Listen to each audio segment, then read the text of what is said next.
Welcome back to my channel. I am super excited to bring you this amazing and insightful interview from Roberta Blevins, a wife, mom, hairstylist, and anti-MLM advocate. But you might know her a little better as the world's okayest mom from the Vice documentary, Why Women Are Quitting Their Side Hustle, Leaving Lularoe. There's a sale tonight. Everything was like sold, sold, sold, sold next, sold next, sold next. 25 people want this pair of leggings. She only had 3 pairs. This is crazy. This is selling out like crazy. If you haven't heard of Lularoe, allow me to give you a quick rundown. Lularoe is a multi-level marketing company started in 2012 by husband and wife Mark and Deanne Stidham. Lularoe is all about women's fashion, leggings, and lawsuits. Lularoe promised its sellers the chance to become entrepreneurs by selling clothing directly to their social networks. It offered stay-at-home mothers or others looking to make extra income the chance to be consultants after paying an onboarding fee that could be anywhere from $5,000 to $9,000. But problems started to arise when sellers began receiving orders of clothing that were ripped, wet, and moldy. Lularoe had allegedly outgrown their warehouses, and instead of halting shipments and putting a hold on new distributors joining the company, they instead let large shipments of clothing sit outside covered with nothing more than tarps, accepted money from new women joining the company, and then shipped the defective clothing to unaware sellers. USA Today reported that the Washington Attorney General said after a Lularoe distributor's first purchase, sellers were no longer given the choice of which sizes or even designs they sold. Prior to July of 2017, Lularoe consultants received bonuses based not only on how much they sold, but also the merchandise sold by sellers that they'd brought into the company. That bonus system violated Washington's anti-pyramid promotional scheme law. The state of Washington has filed a lawsuit against Lularoe, and according to Vice, there are more than 35 lawsuits against the company for various legal issues. Over 6 years since Lularoe began, they are down to only 35,000 consultants, but continue to actively recruit people into the community, while Mark and Deanne continue to live lavishly off their billion-dollar privately owned empire and their $7 million ranch. Because there's nothing like flaunting the opulence of your estate while your retailers are still waiting for refunds. Having been in the top 1% of multi-level marketing for almost 6 years before finally walking away, I speak from experience when I say this type of behavior and mistreatment of sellers isn't unusual. In the 3 companies I was a part of, I witnessed major problems with shipping, faulty or defective product, bogus fees charged to customers, and more. Someone might ask, why on earth would anyone stay and endure that? Well, because these companies know how to use a little something called thought programming, where they indoctrinate sellers to work for the dream that is the promise of financial freedom. When distributors voice concerns, they are usually told things like, hey, no company is perfect and there will always be some hiccups along the way, but look at the bright side. You are helping people through this opportunity of earning financial freedom. And most important, always stay positive. Toxic positivity is a thought-stopping tactic used by many of these commercial cults. As you'll soon find out, Roberta was even gaslit by Lularoe. These multi-level marketing companies love to take your money and your hard work with no promise of returned income and no tax help or financial guidance, but they will happily sell you the dream and hire motivational speakers and music artists to pump you up at their fancy events and make you feel like you could be the next seller on their stage being recognized. Roberta chose not to be the good girl and spoke out against Lularoe for the harm they've caused to so many. She is now proudly an anti-MLM advocate. This is her story, as told to me.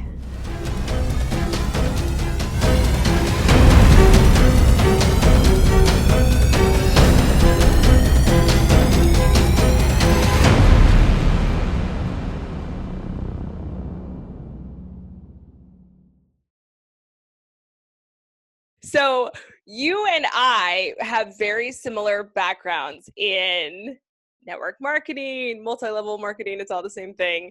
And for everybody who's watching, please go watch the Vice interview, that Vice, the documentary they did on her.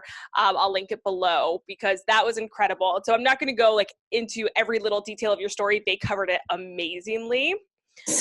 I I want to talk a lot about like what happened after leaving, getting out, how you learned to thrive again, all of that. You had said that you had in the Vice documentary, because you were with Lularoe, you said, I remember you saying like you had this huge network of women who was like a brigade of women behind you that you were just like, yes, they're cheering me on. It's amazing. What happened when you left? Well, I always decide to do really like big life-changing things at like the wrong time. It was right at the time of my daughter's birthday. So I was like planning a birthday party and I was like, I think I'm just going to quit Lularoe. So I remember like that whole week and weekend sort of just being really emotional because of my daughter's birthday. And then at the same time, like I was reaching out to people who were on my team or above my team, or like above it in my upline, who I had become really good, well, I thought really good friends with while I was in. And they were like, so fake. Girl, don't even worry about it. Like, I love you so much. Like, you're so amazing. Of course, we'll always be friends. And then, like, literally 4 hours later, being blocked by them, being like, whoa, like 4 hours, like it was crazy. So I'm like, okay, well, that person who I thought wouldn't have done that did that. That's cool. And then slowly, you just sort of, you know how it is on Facebook. You're like, I haven't seen so-and-so's post for a while. And you go to check their page and you're like, oh, that's because we're not friends anymore. Awesome. It just sort of happened like week after week after week. And I just sort of started seeing this. And, you know, here's the thing. And a lot of times, like I'll read in the comments of the Vice, which I know you're not supposed to do, but I like to respond to comments. They followed me around for 3 days and what, maybe 14 minutes. So like a lot of stuff happened that like people have questions and I'm like, well, that didn't make it in. But they followed me around for 3 days. There was a lot of stuff.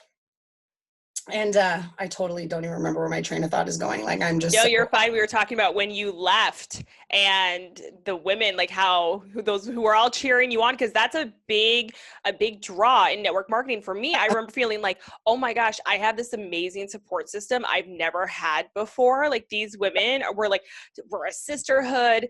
And then when I left, it was the same thing. It was like, oh, it's okay. I understand. I wish you well. And then it was cyberbullying left and right. Right. And that's something like they say, well, that's what I was going to say is like on the Vice documentary, I said that I had lost my friends and a lot of people always comment and go, I'll be your friend. Or, you know, girls, those weren't your real friends. And like 100%, I know that they weren't my real friends. I have a good group of solid friends. I more so meant when I said that I lost my friends is at that time in that small circle that you have. Because as you get older, you know, you lose friends because they get married or they move away or they're into things that you're not into or whatever. And so it really just was a big group of people. We were all into the same thing and we were all rooting each other on. And I mean, you see these people virtually every single day. You talk to them every single day. And so when you lose somebody that you talk to every single day, it's really impactful, even if they weren't your friend. Even if they were just a coworker, even if they were just the guy that sits next to you at Starbucks while you wait for your coffee, if they're just not there one day, it is impactful. And I remember thinking that I could reach out to people or talk to people and, you know, it's just, the bullying and the blocking and the gaslighting. And I remember I posted something in my group when I officially quit. I posted something in my group, but I had removed my upline because I didn't want to deal with the drama. I had just talked to her earlier that day and I didn't want to deal with drama. I took her out of the group and then I announced it. And within 5 to 15 minutes, someone found it, screenshotted it, told her and ratted me out. And then I had all these nasty text messages and you go through something like that and you realize like, okay, this was definitely not something that I should have ever been a part of. Absolutely. You know, like me, and I don't know you well enough to say that you're like me, but I'm a very giving and loving and open person. And they take people like us and they chew us up and they spit us out. We're very easily moldable because we want to help people. So if you tell me this is what you need to do to help somebody, that's what I'm going to do because I want to make you happy too. And people like us, we get chewed up and spit out from MLMs so easily. We're just walking targets. Yeah. And I like to call MLMs network marketing. I like to now call it commercial cults because that's what Stephen Hassan, who created the BITE model, he called them commercial cults. I was calling them business opportunity cults, and then he's like, yeah, they're actually commercial cults. And he was also featured in Lee Remini's Scientology and the Aftermath. And those commercial cults, their whole thing is they take all their predatory practices, and then they stand behind this mission of, we're here to help people. And so you join and you think you're helping people, and then you make all these new friends who you're actually talking to, like you said, every day, which for me, that was like more than I would talk to my regular friends. Right. Or your family. Yeah, sometimes. completely. And then I feel in these types of commercial cults, they also come at you with like, oh, share what's been hard in your life, share X, Y, and Z, share what you want to create, what's your dream life look like. So you're getting very vulnerable and open with these people. And I think that's where it hurts you so much. At least for me, it hurt me so much when I walked away, because I was just like, oh, like I lost so many friends. It's kind of like a catfish type thing, where you go in thinking you're getting one thing, and then you realize that it's the complete opposite. And it is a catfish, not like a physical catfish, but it's a mental catfish. Like, you go in thinking, this is what I'm going to be doing, and because I'm doing this, this will happen in return. And you're, like you said, it's a commercial cult. I mean, I see people all the time. I get messages from people, my friend joined this one, and how do I get her out? Find this one. And I have to say, like, the way that I address anti-MLM things is always with compassion and education and caring. Yes. Because the first time that you tell someone they're stupid, or you call them a name, they're going to fight back and they're going to block you, and then you're going to look bad, and then the movement looks bad, and then we're both just two monsters fighting each other, and it really has nothing positive is going to come out of that. So I always go with it with education and letting people know and trying to be very compassionate. And I tell people, what these MLMs do is they groom you for weeks and months, if not years, before you ever sign on the dotted line. They're grooming you when you go to that first Facebook pop-up and you buy your first pack of nail stickers, or you buy your first face scrub, or you buy your first wrap. They're, hey, how did that work for you? Isn't that great? Oh my gosh, I love it too. Oh my gosh, it looks amazing on you. That color is so amazing on you. It doesn't thing. You know what I mean? Like, a stranger's going to tell me anything to sell more. I never want to hear the word amazing, like, ever again.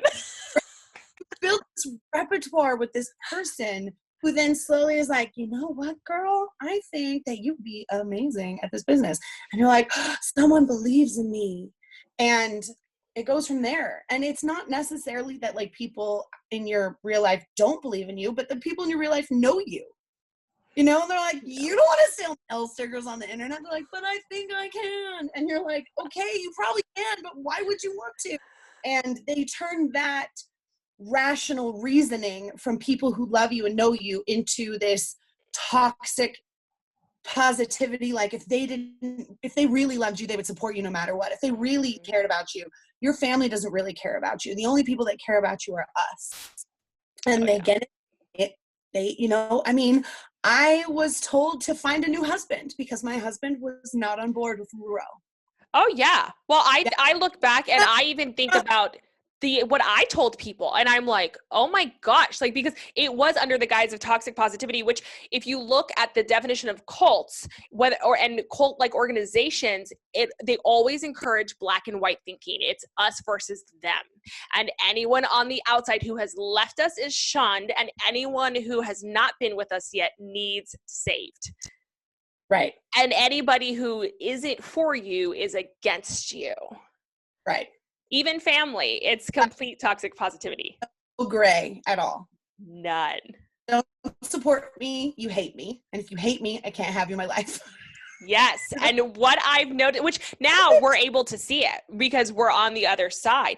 But for me, I know, like, when I left, like, I honestly, I was traumatized. Like, I should have been seeing a therapist. And for a little while I did, but like, I was just completely hurt. And then, like, the cyberbullying, and I also started questioning myself, something I had never done before. I started questioning my decisions. I took longer to make decisions just because I was like, am I making the right choice? You're so afraid that someone is going to get mad at you, or you're going to make the wrong decision and it's going to affect people and you're going to get yelled at. You're going to get called into, like, a Zoom call to be yelled at by somebody because you did the wrong thing. I mean, yeah, there is definitely a level of fear. Again, cults do that as well. like the room in Scientology where they're like beat you with chairs. It's like that. You know, obviously MLMs aren't doing that. I mean, I don't know. Psychologically, they are. But it's psychological. And I don't think a lot of people understand the psychological ramifications of being even just deep, not even super deep or at the top, but just deep enough. Say I was deep enough that I wasn't really at the top as the 1%, like making tons of money off of everybody. And it wasn't at the bottom where I was just spending money and not making everything. I was somewhere in the middle, floating in the middle. So I had like privileges of upper, and I also had the struggles of the lower. And, you know, it's rigged. It's just rigged. And if you question it as a sane, rational person, you're gaslit and you're told like, that's not what I was literally holding wet, moldy leggings in my hand from my box and was like, what is going on? And they're like, it must be UPS's fault. And I was like, it's the only one in the whole box. Well, I don't know. That's weird. And I'm like, it came from you. Like, I mean, it was those moments that I was like, I'm crazy. Am I crazy? Yeah. And well, I really you honestly feel like it's only you. Yeah. And if you ask questions, again, like my sister one time, because my sister joined my team, and my sister asked in our group about shipping. And she was like, shipping seems to be taking a lot longer than normal. Is anybody else experiencing this? Like, that's a totally legitimate business question for somebody who is waiting on product that they bought from the company that every single person in this group works for, or on whatever, you know? And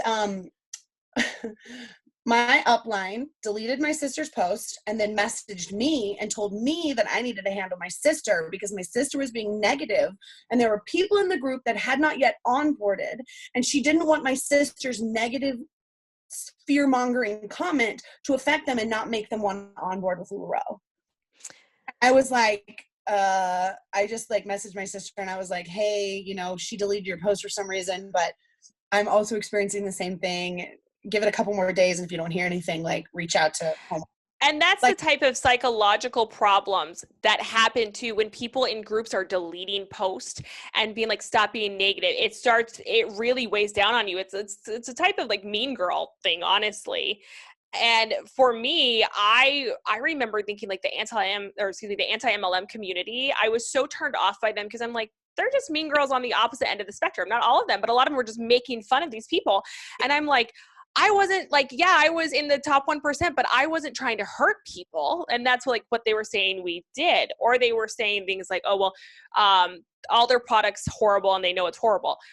People wouldn't join companies if the product was complete shit. You know, there was things that we liked about the product, or most of us would have sold it. And it wasn't until I started learning about, you know, like Stephen Hassan's bite model and seeing other things behind the scenes and how other cults work that I realized, oh my gosh, like it's not just me. This is affecting so many people who got out. Yeah. You know, I didn't even know like how far the issues that I was experiencing were until I joined Defective, which is no longer. Defective was deleted by Facebook, but there's the new Defector support. Yeah. It's an anti-Lularoe Facebook group. It's called Defectors Support. And when I was still in Lularoe, I was told not to by all the uplines, don't join that hate group. And I said, there's, you know, here's the thing with censorship. When you're censoring information that's freely available, it makes me wonder what your motivation is. And so I'm like, there's got to be something good, right? I started reading all these rumors. I was like, I don't know if any of this is true. Then I started reading other things where I was like, I've kind of felt that way. And then I started reading things that were like, hey guys, has anybody else gotten soaking wet, like stinky, moldy leggings? And it was like 250 comments. And it was like, I did, me. And I was like, okay, I'm in the right place. I'm in a place where people have the exact same experience as me, from getting it, complaining about it, and being gaslit about it. And I was like, wow, okay, so this is not just me, which I was told. It was a one-time thing and it's never happened. And actually happened to me 3 separate occasions. So I thought, if it's a one-time thing, like I should probably go buy a lotto ticket because it's happened to me 3 times. This is crazy. And yeah, that's the thing, is I tell people, like, you want to look at things with a rational mind, to look at things and to go, okay, this is what I'm experiencing and this is what they're telling me, and these things don't match up. Something is amiss. And to start to educate and to look and there's a lot of really amazing anti-MLM people out there, like you and like me, like Alonda, like the so Monica, many of my friends. yeah. Mm-hmm. Yeah, so many of my friends and really wonderful people who are honest and about the education, and they're not about the shaming, and they're not about the making fun of. I mean, hey dude, like I joined 3 MLMs before I realized Same. like I was, you know what I mean? Like some people just join them forever and they go, that one wasn't for me. That one wasn't for me. I haven't found one that's for me. And some of us join 1 or 2 and go, it's not me. It's not me. It's clearly the what is the common denomination in all of these business? Oh, they're all MLMs. Like, here we go. Okay, that's where the problem is. It's not me. Exactly. And so I think that part of the anti-MLM community is doing a lot of really good work. Even working with law enforcement and legislation and other things to make progress. I can't say too many things, but making progress toward bigger things, right? Whereas the other side of the anti-MLM community is like, ha ha ha, you're a loser, ha ha ha, I hope you lose your house. I mean, and I'm like, how does that help anybody? Like, how does that help it? Exactly. And I feel so many people, especially when I keep seeing them like go from one thing to the next, because I went through 3 companies too. And I saw I was in the top of all 3 and I was like, wait a minute, something, like you said, I put together the common denominator and I was like, oh my gosh, like the whole structure is broken. It's not the company, it's the whole structure. And so many people, like your sister, like critical thinking is not allowed in cults, in MLMs. It is not allowed at all. How long were you in Lularoe? Because I know that for me, I was in network marketing a total of over 5 years, almost 6 years. And I know that anytime I wanted to take a break and kind of like slow down, that was always not encouraged at all. Like, how was that in your companies? Did it affect your relationship with your husband? Oh yeah. I was with Lularoe for about 18 months. The last 6 months is when I started to smell something fishy and started investigating and researching things. There were a lot of times where, like I wanted to be more and I wanted to make a little bit of extra money, and I was seeing these leggings flying off the shelf and I was like, I can do this. This is super easy. And it was, and I did it and it was great. Had it not been MLM, like it probably would have been a pretty decent thing. But it started to affect us because, MLMs always say, oh, it's full-time work, part-time pay, ha, ha, ha. I was on my phone from sun up till sunset. I was, my husband's like, bed. I'm getting texts going, someone wants to join your team. Are you awake? So we got a girl that wants to join. Get up and text this girl. She wants to join right now. Get ready. Get your join link ready at 10, 11 o'clock at night. I'm like, this is not part-time. No. I'm making dinner. I'm here with my kid. My kid was not in school yet. She was 4. So she hadn't put her in preschool yet. And it was just, there was so much all the time. And I was like, I joined this so that it wasn't so much. And then you have people, when you're charismatic and you're fun, people want to join your team. And people reached out to me and said, I want to be a part of your team. And I was like, okay, sure. Like, why not? Like, they're going to sign with somebody, will sign with me. Like, I could use the bonus. And again, I didn't think that was predatory at all. I just thought it was like, hey, I signed somebody so I get a bonus. They just want to sell leggings like I am. And, it started to really weigh on our marriage, and we fought about a lot of things. And you spend all your time with Lularoe, and you're going out of town for days on end, and you're spending thousands of dollars to go to these trips. And, and I was transferring thousands of dollars from my Lularoe account into our bank account every month. So it was like, I'm making the money, like, okay. I reach out to the top people in Lularoe, the owners, the CEOs, we're all together. And I'm asking them, the financial guy, everybody's there. And I'm like, hey, you know, my husband is just not on board yet. And they go, well, once the money starts rolling in, he will be. I said, the money's rolling in. I've ranked up. I've got my stuff. I've got my team. The money's rolling in. The sales are great. I can't keep the stuff on the shelf. He's still not into it. Like, how do I get him to be more into it? And they're like, he's jealous of your success. He's jealous that you're making more money than him. And if he doesn't, you know, support you, then maybe you should find a new husband. And I was just like, whoa. And I remember being in that place and thinking to myself, that actually might be easier to just find a Lularoe husband than to turn one into one. But that's not what I wanted. I just wanted my husband to be slightly more supportive, so that it wasn't like, you're never around. But, you know, like, he shouldn't have had to be more supportive because he's a monster.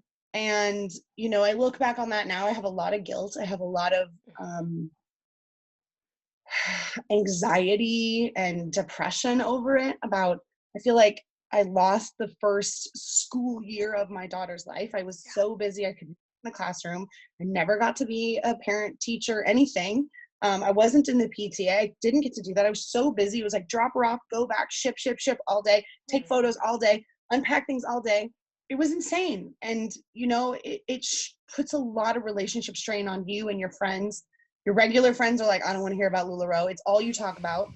So you just hang out with your Lularoe friends because they want to talk about it too. And and you listen, and it's like we're talking in a completely different language.